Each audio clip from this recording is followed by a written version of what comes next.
Musk n'aura pas à témoigner dans le procès visant Tesla après la mort de deux adolescents en 2018. Une cour d'appel a statué qu'Elon Musk n'aura pas à témoigner durant le procès visant Tesla pour un homicide délictuel en 2018. Deux adolescents ont été tués dans une Model S roulant à 187 km/h après qu'un technicien Tesla a supprimé le logiciel de limitation de vitesse sur le véhicule. What? Pourquoi il a fait ça, lui?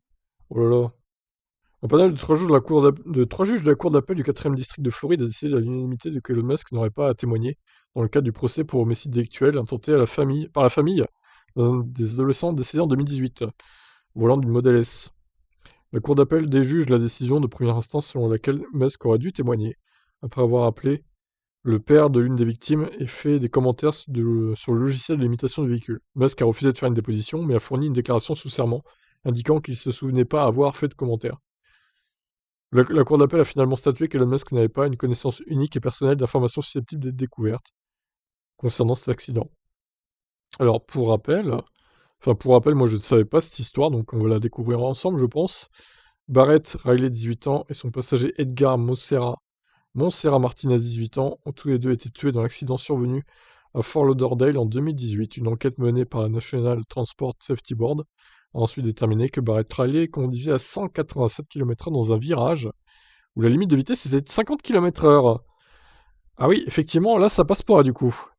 Ça fait boum, hein. Non mais, enfin, je veux dire, pourquoi Tesla est inquiété en fait? Ce gamin est débile. 18 ans, voilà, il avait une voiture super puissante dans les mains, il a fait le kéké, bah il est mort en fait. Il a joué, il a perdu, c'est tout, hein. Il n'y a pas d'autre histoire à chercher là, hein. Selon le rapport, la voiture a heurté une bordure de trottoir avant de percuter un mur à côté d'une allée résidentielle. La voiture a pris feu. Dans la seconde collision, la Tesla de Barrett Riley était équipée d'un logiciel limitant la vitesse maximale à 137 km/h, mais les enquêteurs ont déterminé qu'un technicien de Tesla avait supprimé le logiciel à sa demande. Dans les semaines qui ont suivi la mort des deux adolescents, Musk a appelé le père de Barrett Riley, James Riley, et lui a présenté ses condoléances. Dans une déposition, James Riley a déclaré qu'Elon Musk a dit quelque chose du genre: Nous n'aurions peut-être pas dû supprimer le limiteur de vitesse. Nous devrons revoir et réviser nos politiques. Les avocats de la famille de Edgar Montserrat Martinez font pression sur Musk pour qu'il témoigne de ses connaissances en matière de logiciel depuis 2021. Un jury fédéral de Floride a accordé 10,5 millions de dollars de dommages et intérêts aux parents de Barrett Riley en 2022.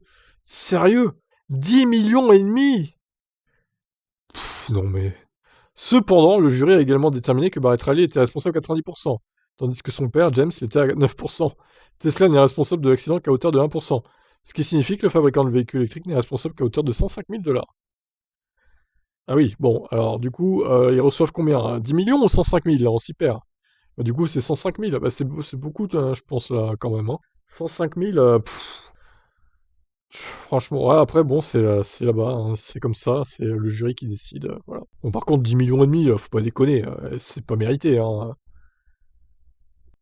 Clairement, déjà à 137 km/h, si tu passes le virage à 137 au lieu de 50, ça fait boum aussi, il est mort, hein, honnêtement. Donc là, 187, effectivement, bon, 50 km/h de plus. Mais enfin bon, quand t'es intelligent un minimum, tu prends pas un virage serré qui est limité à 50 à plus de 100 km/h déjà. Tu fais pas ça. Alors 187, bon, bref, c'est justice des fois. Bon, franchement, alors je sais pas si ce que Musk a dit est vrai ou pas, hein, et par rapport, on aurait peut-être pas dû supprimer le limiteur de vitesse si effectivement il a dit ça. Bon, l'autre a pas enregistré la conversation, j'imagine, mais bon. Après, c'est parole contre parole, quoi.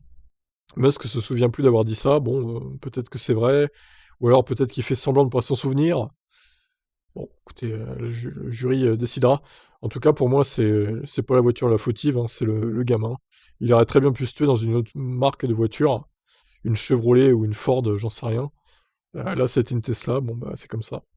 Il a joué au con, il a perdu. Qu'en pensez-vous?